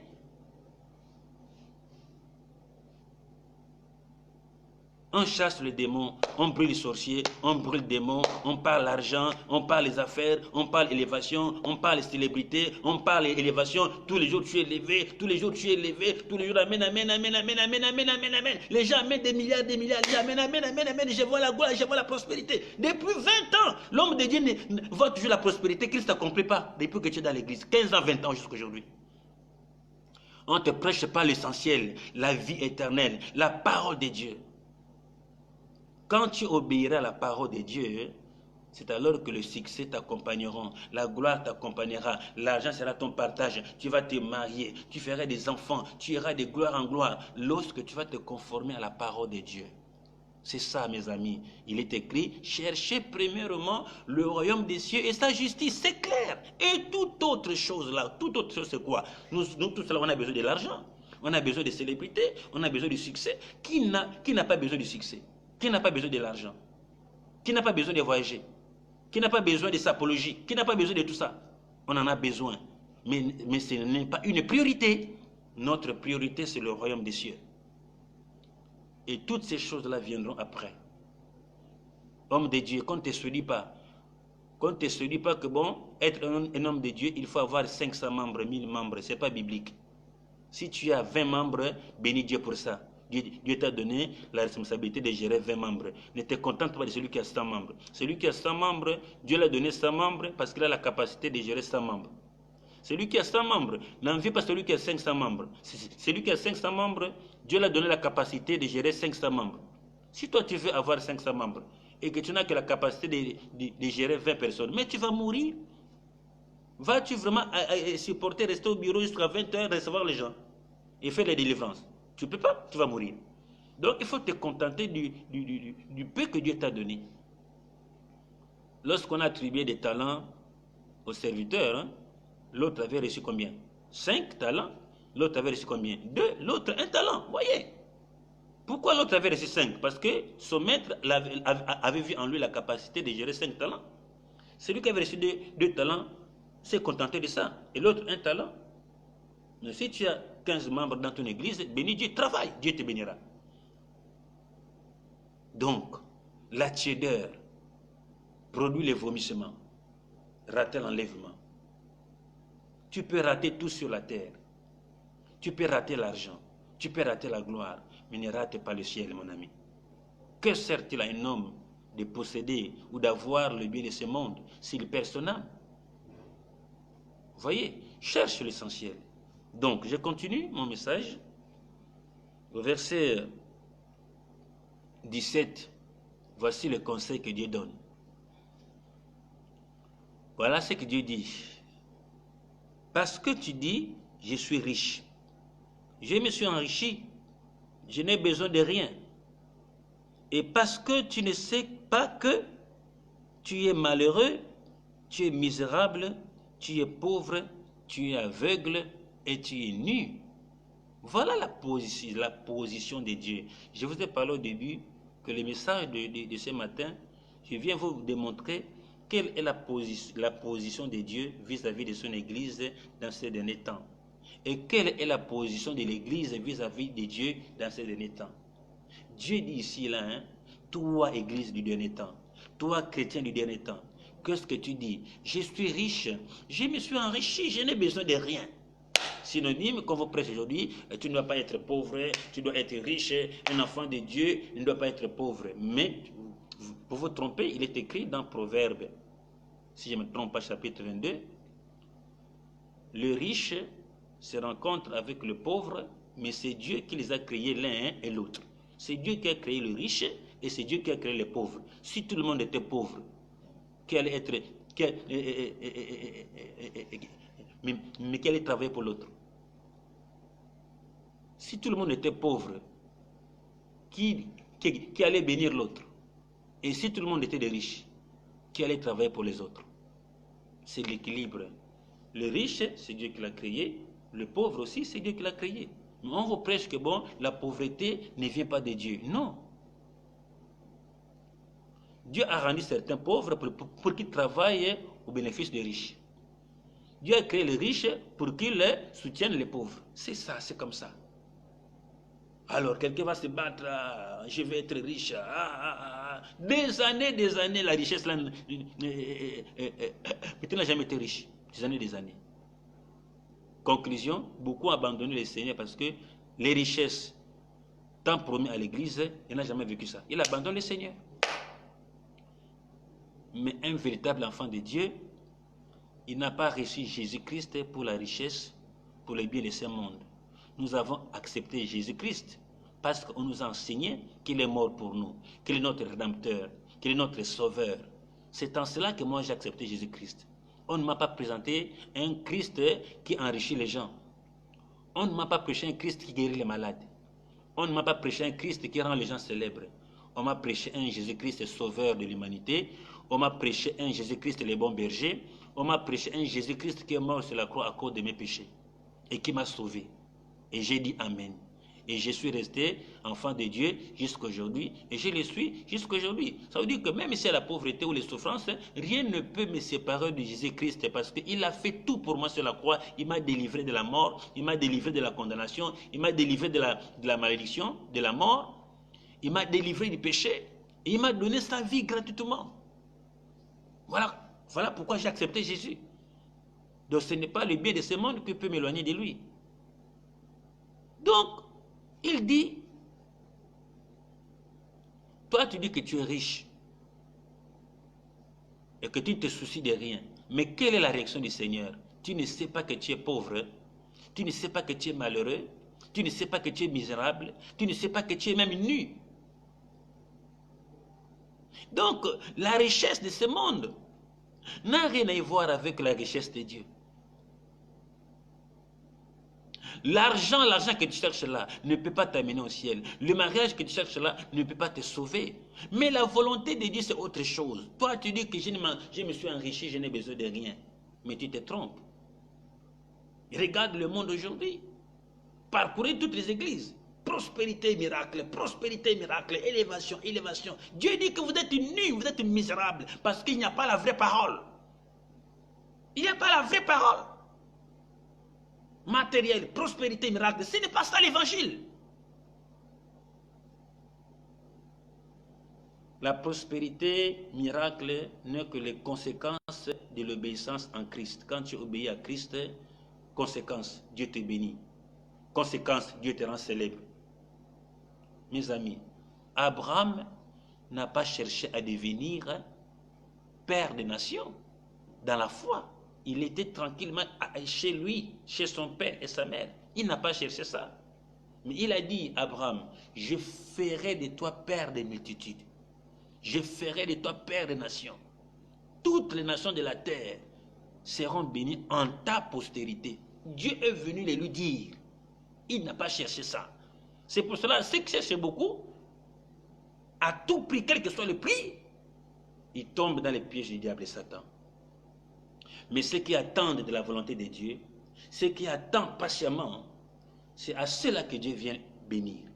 Parce que tu attends calmement, je ferai de toi. Ce n'est pas Abraham lui-même qui dit que bon, je vais faire de moi-même père des nations. Non, Dieu dit, moi je vais faire de toi. Laisse que Dieu fasse pour toi ce que lui il veut pour toi. Laisse Dieu faire. Beaucoup sont tombés parce qu'eux-mêmes veulent faire. Eux-mêmes ont frayé leur chemin. Ils se sont détournés de la bonne voie. Ils ont été séduits par le diable et Satan. Ils sont allés pactiser avec Satan pour devenir célèbres. Les musiciens, semble-t-il, chrétiens. Des prédicateurs, semble-t-il, hommes de Dieu. Plusieurs sont allés pactiser avec Satan pour devenir célèbres. Vanité de vanité, tout est vanité. Donc, tous ceux qui n'ont pas la vraie parole de Dieu, ils sont misérables. Tous ceux qui n'ont pas Christ, ils sont nus. Tous ceux qui n'ont pas Christ et Jésus, ils sont misérables, ils sont pauvres. Tu peux avoir de l'argent, tu peux avoir des richesses, tu peux avoir des villas, tu peux avoir tout un parking de véhicules. Mais quand tu n'as pas Christ et Jésus, tu es pauvre, tu es misérable, tu es nu. Est-ce que tu me comprends? Il a dit, moi je t'ai dit que tu es nu. Moi je t'ai dit que tu es pauvre. Toi qui te glorifies de ta richesse. Toi qui dis que tu n'as besoin de rien. Mais Dieu dit que tu es nu. Pourquoi? Parce que tu n'as pas la parole. Tu n'as pas Christ.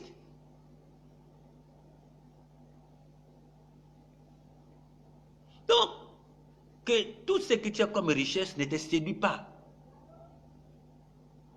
Toutes ces choses ne sont que vanité. Vanité de vanité, tout est vanité, mes amis. Salomon a pratiqué des choses. Il n'y a pas un ambianceur dans ce monde, il n'y aura pas un ambianceur dans ce monde comme Salomon. Il n'y aura pas un amoureux dans ce monde comme Salomon, mes amis. Il a goûté toutes sortes de femmes, de couleurs, de tailles de femmes. Il a pris toutes sortes de femmes, 1000 femmes. Y a-t-il un homme sur cette terre-là qui a même 100 femmes? Il n'y a pas. Même dans les pays où on autorise la polygamie, il n'y a pas un qui a même 25 femmes, il n'y a pas. Mais il est arrivé jusqu'à avoir 1000 femmes.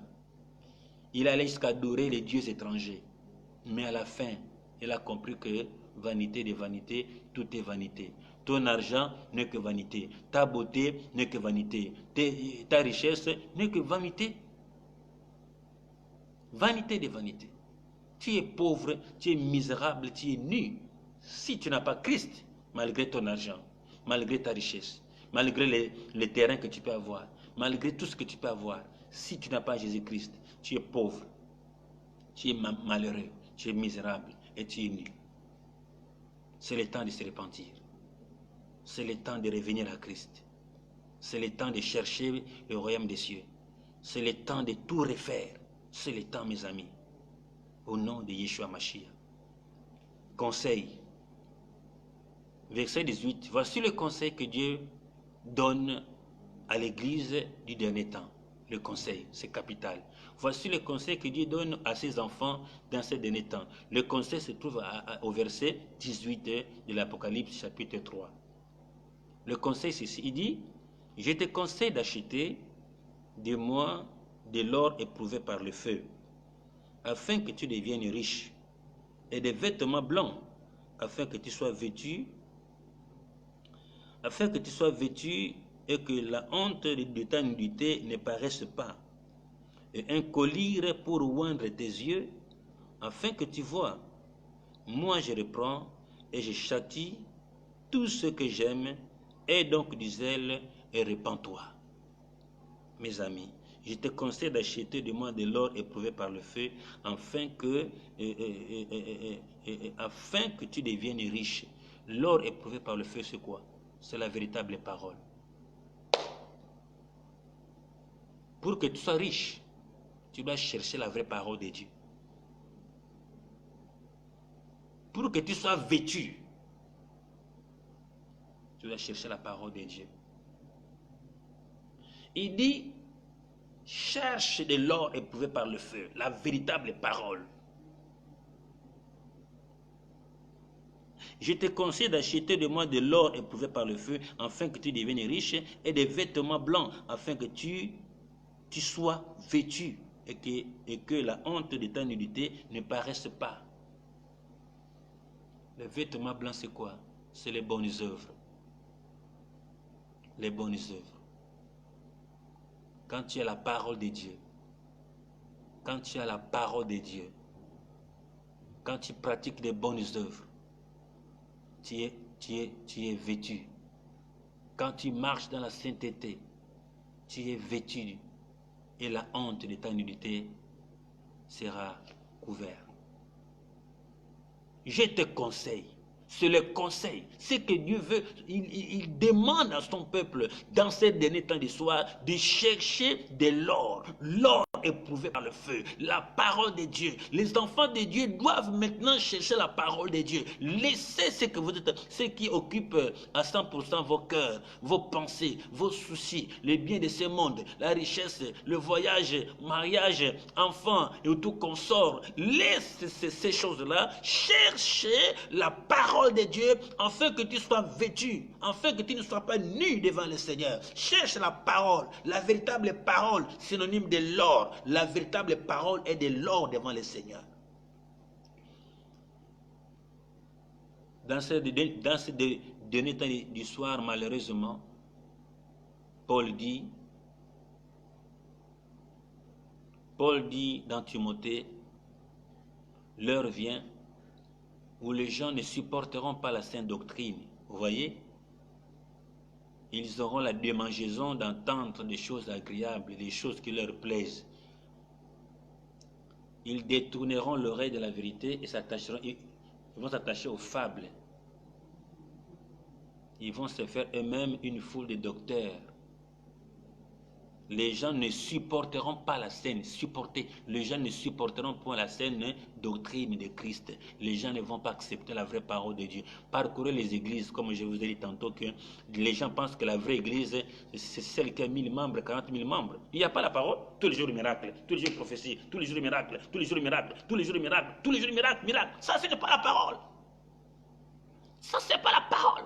Ça, c'est la puissance de la séduction. Mais comme j'ai encouragé un pasteur tout à l'heure, quand j'ai prêché, où je disais que pasteur, si tu as 20 membres et que tu es dans la vérité, reste avec ces membres-là. La vraie église n'est pas celle qui a 1000 membres ou 50 000 membres. La vraie église est celle qui marche selon la parole de Dieu. Si vous êtes à 5, vous êtes à 10, vous êtes à 20, et que vous êtes en Christ, et que vous marchez dans la vraie parole de Dieu, c'est là l'église. Le Seigneur Jésus-Christ a dit quoi? Ne craignez pas, petit troupeau, car votre Père a jugé bon de vous donner le royaume. Voyez, donc l'église véritable est un petit troupeau qu'on appelle les élus. Il y a beaucoup d'appelés, peu d'élus. Peu sont dans la parole de Dieu, plusieurs chrétiens sont dans les bêtises. Tu vois quelqu'un à l'église tous les jours, si tu vérifies bien, il cherche le mariage. Tu vois un monsieur tous les jours à l'église, si tu vérifies bien, il cherche le travail. Et si le travail ne vient pas, il abandonne l'église. dommage. Un vrai enfant de Dieu n'abandonne pas Christ à cause du travail, à cause du mariage ou à cause du chômage. Un vrai enfant de Dieu, il reste en Christ, advienne que pourra. Est-ce que tu peux dire Amen? Reçois cette exhortation, cet enseignement ce matin. Que rien ne t'éloigne du Seigneur. Que rien ne t'empêche de suivre Christ. Jésus est le chemin, la vérité et la vie. Quiconque demeure en lui, comme il a dit, si vous demeurez dans mes paroles et que mes paroles demeurent en vous, demandez ce que vous voudrez et cela vous sera accordé. Demandez ce que vous voudrez et cela vous sera accordé. Vous voyez que la parole de Dieu est claire. Je te conseille d'acheter de moi de l'or éprouvé par le feu. Et toi qui m'écoutes, Dieu dit que je te conseille d'acheter de l'or éprouvé par le feu. L'or éprouvé par le feu, c'est le message. L'or éprouvé par le feu, c'est la parole. L'or éprouvé par le feu, c'est la parole véritable de Dieu. Il est temps que les vrais enfants de Dieu cherchent la parole. Dans ces derniers temps d'histoire, dans l'église de la Odyssée, Dieu cherche des véritables adorateurs. La Bible déclare, l'heure est venue où les vrais adorateurs devraient adorer le Père en esprit et en vérité. Dans ces temps de confinement, dans ces derniers temps d'histoire, Dieu est en train d'observer et regarder sur la terre s'il y a des véritables adorateurs, des hommes et des femmes qui les craignent, qui les cherchent dans la sincérité et dans la vérité. Confinement ou pas, tu es dans la parole. Confinement ou pas, tu es dans les messages. Confinement ou pas, tu sers le Seigneur depuis ta maison. Comme je disais au départ, tu es dans une église, envoie ta dîme pour soutenir la maison de Dieu. Envoie les offrandes, envoie les dons.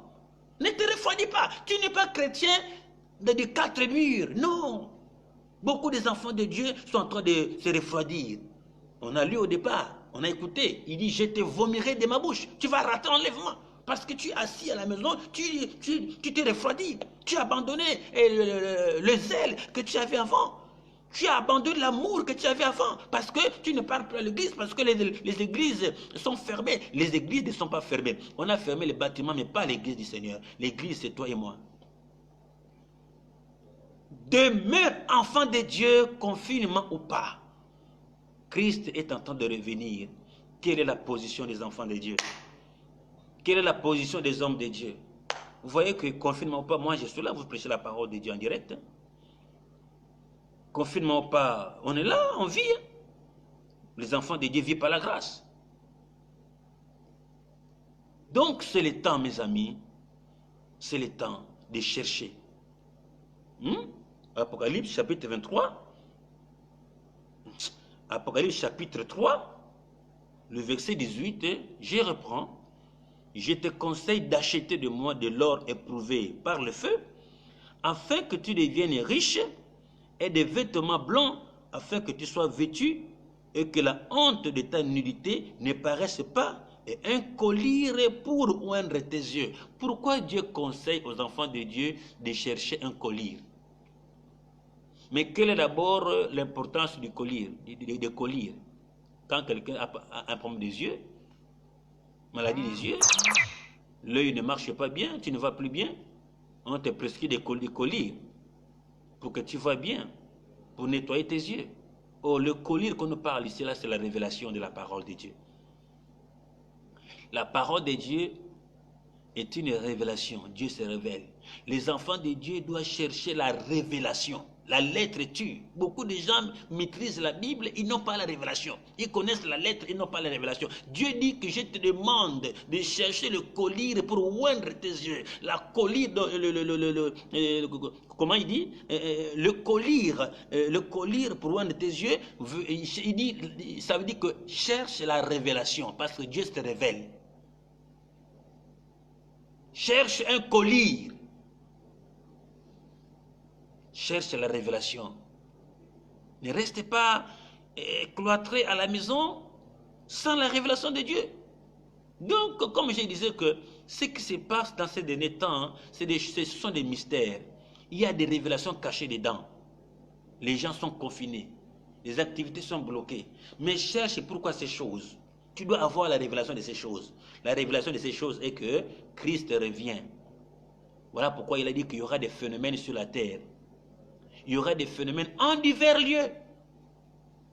Mes amis, vous ne voyez pas que Christ revient? Écoutez, ça me sidère quand tu vois dans une nation comme l'Espagne, où en un seul jour, 838 morts. Mes amis, mettons des cercueils, par exemple à Wenje, mettons maintenant 800 cercueils. C'est fini, non?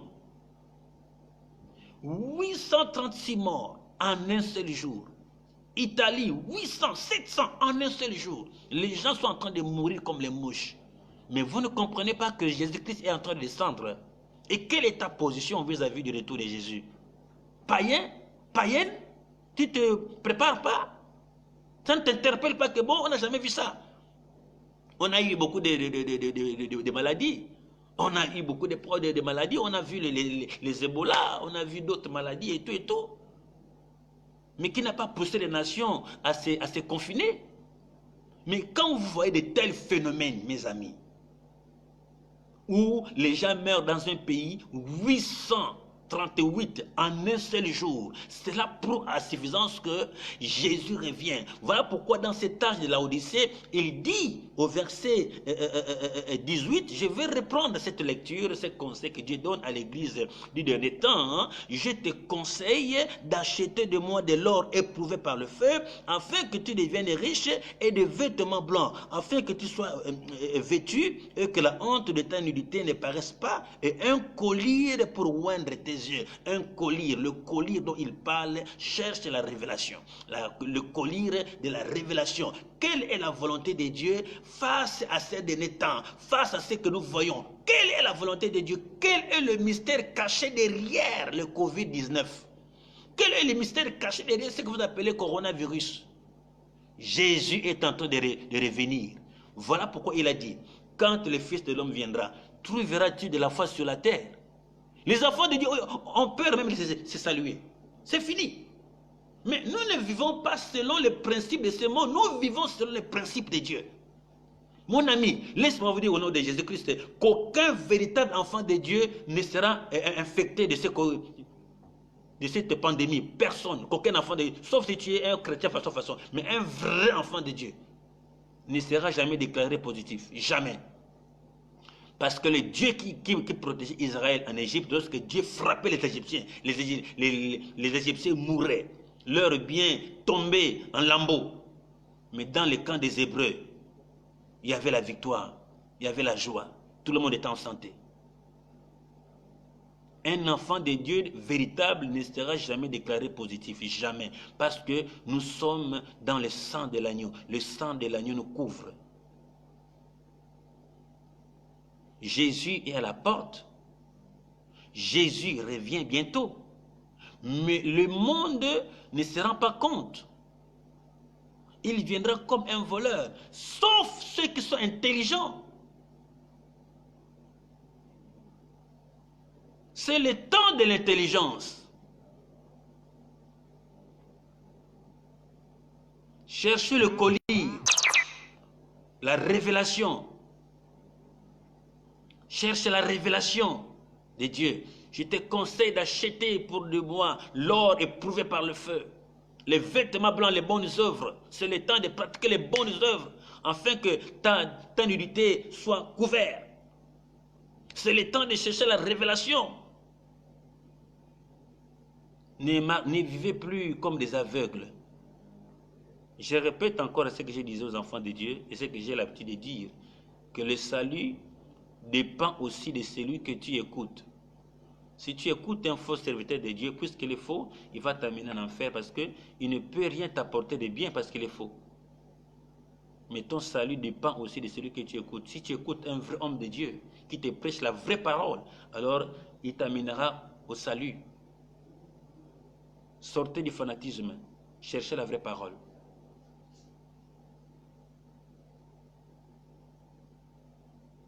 Verset 18 toujours, collier pour oindre tes yeux, afin que tu vois. Verset 19, moi je reprends et je châtie tout ce que j'aime. Il dit quoi? Aie donc du zèle Et à la fin, il dit quoi? Et répands-toi. Vous voyez ce que j'ai dit au début, que je viens vous montrer quelle est la position de Dieu dans ces derniers temps vis-à-vis de l'Église et quelle est la position de l'Église vis-à-vis de Dieu dans ces derniers temps. La position de Dieu, il a commencé par dire que non, je suis un témoin. Je vous ai expliqué ça. Je vous ai expliqué la tiédeur c'est quoi. Je vous ai expliqué tout ça là. Et à la fin, il dit, aie du zèle et répands-toi. Mais regardez cette période de confinement. Beaucoup ont perdu du zèle. Beaucoup ont du mal même à appeler leur pasteur. Beaucoup ont du mal même à prier. Ils ont perdu du zèle. Moi, je reprends et je châtie tout ce que j'aime. Dieu est en train de châtier la terre. Dieu est en train de punir la terre, mes amis. C'est un fléau, c'est vrai, mais Dieu a envoyé, Dieu a permis que cette pandémie arrive pour châtier les incrédules, pour châtier les méchants, pour faire périr tous les méchants. Tous les Égyptiens mourirent à cause de leur méchanceté. Mais qu'aucun enfant de Dieu, qu'aucun Hébreu n'était mort. Raison pour laquelle je disais qu'aucun enfant de Dieu véritable ne sera déclaré positif. Quand tu as l'Esprit de Dieu en toi, quand le sang de l'agneau est sur toi, oh là là, quand l'ange de la mort circule dans les Gabons et dans le monde, il verra en toi le sang de Jésus-Christ. Il ne te touchera jamais. Le coronavirus ne pénétrera jamais ta maison. Dites Amen. En fait, si tu me dis Amen, cette parole va impacter ta vie. Le coronavirus ne touchera jamais qu'aucun des membres de ta famille. Au nom de Jésus. Pourquoi? Nous sommes enfants de Dieu. Nous sommes sous la protection de l'Éternel. Il veille sur nous. Il a dit, je ne vous abandonnerai point. Lorsque le monde va trembler, il est là pour nous protéger. Avant de détruire Sodome et Gomorrhe, il a dit à l'autre, sortez, je vais détruire. Vous voyez, Dieu, il met toujours de côté ses enfants. Tu ne seras jamais atteint. Demeure dans la parole. Demeure dans la présence de Dieu. Demeure dans l'amour de Dieu. Demeure dans la parole.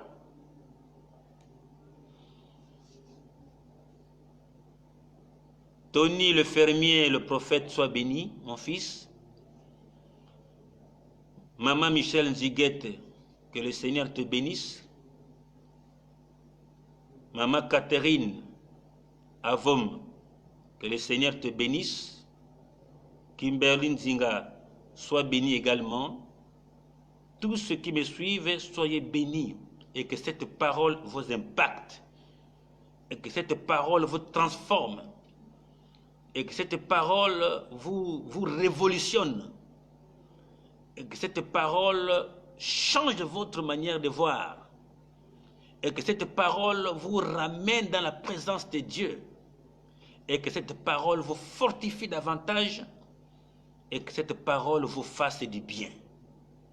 Il dit, aie du zèle. Toi qui as perdu le courage. Toi qui as perdu l'amour. Toi qui se trouves dans une situation de découragement. Le Seigneur dit, c'est le verset 19, moi je reprends et je châtie tout ce que j'aime. Et donc du zèle. Je reprends et je châtie tout ce que j'aime. C'est un châtiment qui se passe sur la terre en ce moment. C'est un châtiment. Je répète mes amis, ne prenez pas ça à la légère quand je ne fais qu'insister. Comment pouvez-vous vous rendre compte que des milliers et des milliers de gens meurent en un instant, en une journée? Ça ne vous dit rien ça mes amis. 938 morts en 24 heures en Italie, en Espagne, à d'autres pays. Mais si cela arrivait au Gabon, on est foutu. On est d'abord combien? Mais regardez comment Dieu est en train de frapper ailleurs. Il a dit, il y aura des phénomènes sur la terre avant l'avènement des fils de l'homme. Mais il a bien précisé, en divers lieux. Comprenez cette parenthèse-là, cette nuance. Il a dit en divers lieux. Ça dit, ce n'est pas partout, mais en divers lieux. Dans d'autres pays, en ce moment, plus de 10 000 morts, 11 000 morts. Vous ne voyez pas que c'est grave. Depuis que tu vis, depuis que tu existes, pareille chose. As-tu déjà entendu pareille chose? Où les gens meurent dans un pays comme des mouches. 800, 500, 400 en un seul jour. Et ils meurent tous les jours. Mais le Gabon est sous la protection de l'Éternel. À peine 21 cas déclarés, un décès et un guéri déjà qui est retourné chez lui certainement. Donc le Seigneur aime les Gabon et plusieurs autres Africains. Vous voyez, vous avez déjà entendu en Afrique pareil événement en Afrique? Vous avez entendu ça? 800 morts en Afrique, il n'y a pas. 15 000 morts en Afrique, aucun pays, non. Mais les vrais enfants de Dieu qui sont en Italie, qui sont en Espagne, qui sont en France, qui sont aux États-Unis et dans d'autres pays, ils sont sous la protection de l'Éternel. Rien ne peut leur arriver parce qu'ils sont enfants de Dieu. Que tu sois en France, que tu sois au Canada, aux États-Unis, dans quel pays, si tu es réellement un vrai enfant de Dieu, n'aie pas peur. Parce que le Seigneur, il est écrit, celui qui demeure sous l'abri du Très-Haut repose à l'ombre du Tout-Puissant. Ceci devrait interpeller les enfants de Dieu. Que nous sommes dans un temps de préparation. Nous sommes dans un temps où nous devons recadrer les choses.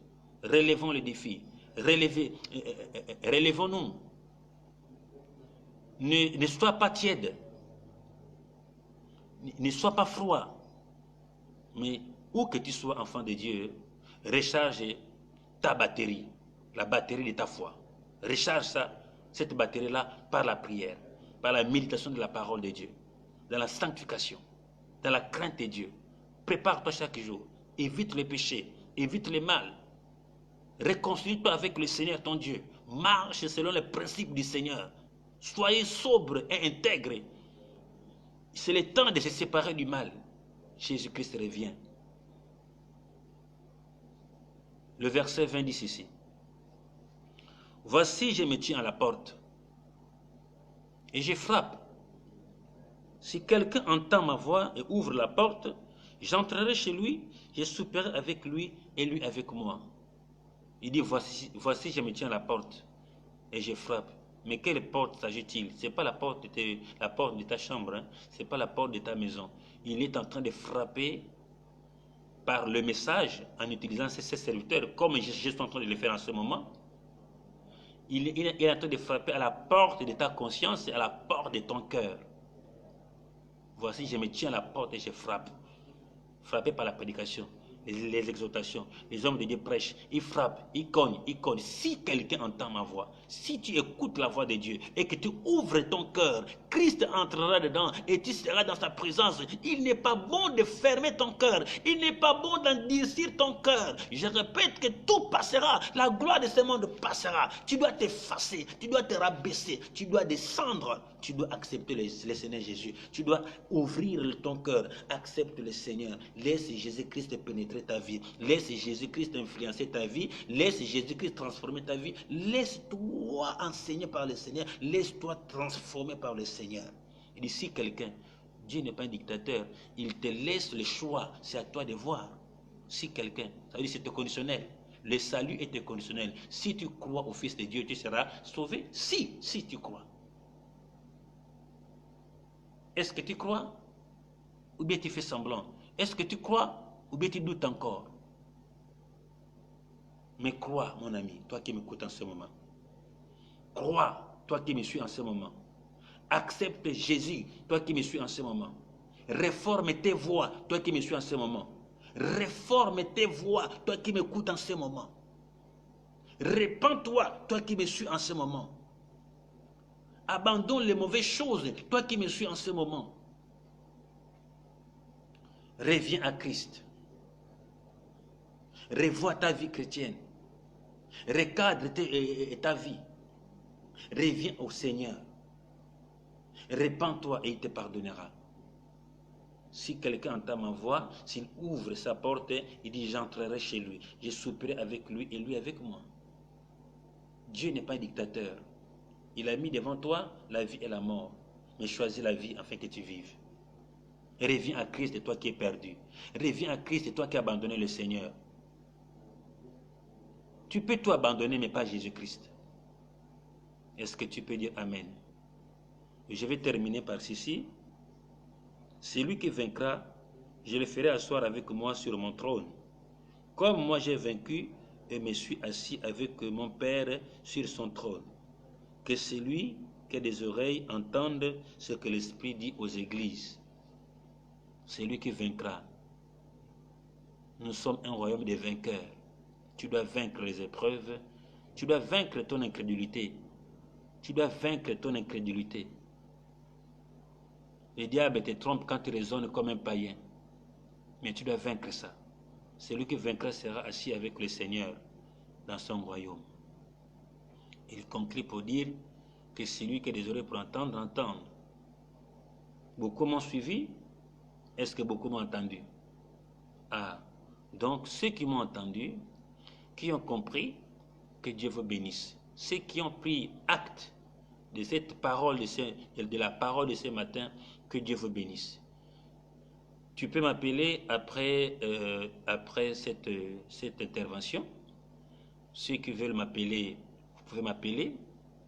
Ceux qui veulent m'envoyer des offrandes, parce que c'est un culte, je suis en train de vous prêcher, envoyez les offrandes. Pour ceux qui ont compris, envoyez les offrandes. Vous avez mon numéro RTL Monnaie. Ceux qui veulent participer en termes de dîmes, envoyez vos dîmes, on en a besoin. C'est ça l'œuvre de Dieu. Donc, ne soyez pas enfants de Dieu seulement quand on est à l'église des 4 murs. Ne donnez pas tes dîmes seulement quand tu es à l'église des 4 murs. Mais sache que tu es membre d'une église, tu es assis à la maison, participe à l'avancement de l'œuvre de Dieu. Participe dans tes dîmes, envoie tes dîmes et tes offrandes. Que Dieu bénisse les femmes ou les hommes qui enverront leurs dîmes et leurs offrandes après mon intervention. Vous voyez, chaque fois que nous nous réunissons, on a l'habitude de donner les offrandes et les dîmes. Donc considérez que c'est un culte, je vous ai prêché, c'est un culte spirituel. Depuis vos maisons, vous avez suivi la parole de Dieu. Allez-y chez le Malien à côté, va envoyer RTL Monnaie, ta dîme et ton offrande. Et Dieu te bénira parce que de loin, tu participes à l'avancement de l'œuvre de Dieu. Et en le faisant, tu prouves à suffisance que être à l'église ou pas, moi je donne ma dîme au Seigneur, je participe, je donne mon offrande à Dieu. Et Dieu aura un regard favorable sur toi. Ceux-là qui ne sont pas des GSLM et que vous avez vos églises, envoyez les dîmes à vos pasteurs. C'est important. Il faut leur envoyer les offrandes. Ce sont des hommes de Dieu qui vivent de ça. Si tu fermes tes mains, ne pas soutenir ton pasteur, mon ami, c'est un grand péché. C'est mal, c'est très mal. Donc, ceux qui prient dans leurs églises, vous êtes assis dans vos maisons, envoyez à vos pasteurs les dîmes. C'est important. Et ceux de GSLM, envoyez vos dîmes et vous avez mon numéro certainement. Ceux qui n'en ont pas, appelez-moi et je vais vous répondre. Et ça fera du bien et le diable sera davantage confus. Voilà, parce que rien ne peut nous empêcher de participer à l'avancement de l'œuvre de Dieu, de près ou de loin. Donc, mes salutations à tous les enfants de Dieu, et à tous ceux qui m'ont suivi, à tous ceux de JSLM, que la paix et la grâce du Seigneur vous soient multipliées au nom de Jésus-Christ, que l'ange de l'Éternel campe autour de vous, vous arrache du malin au nom de Jésus, que le Covid-19 ne touche aucun membre de vos familles. Dans le nom de Jésus, que le sang de l'agneau soit sur les linteaux de vos portes, de vos maisons. Au nom de Jésus-Christ, que la présence du Seigneur soit manifeste dans vos familles. Au nom de Jésus, toute arme forgée contre vous, peuple de Dieu, soit nulle et sans effet. Au nom de Jésus, tout complot contre les enfants de Dieu qui me suivent, soit néfaste et sans effet. Au nom de Jésus, toute maladie qui vous embête disparaisse maintenant au nom de Jésus. Je proclame la guérison sur tout homme et toute femme qui me suivent ce matin. Soyez tous guéris au nom de Jésus, car notre Dieu guérit de près ou de loin. Celui qui est malade en ce moment qui me suit, et la foi, je proclame la guérison sur toi en ce moment au nom de Jésus-Christ. Que la main de Dieu soit sur toi en ce moment au nom de Jésus. Que le diable lâche ton corps, ton esprit et ton âme au nom de Jésus. Toute arme contre toi, tout esprit de mort dans vos familles soit condamné, soit brisé au nom de Jésus. Je proclame la paix et la prospérité prospérité, la joie dans vos familles au nom de Jésus-Christ.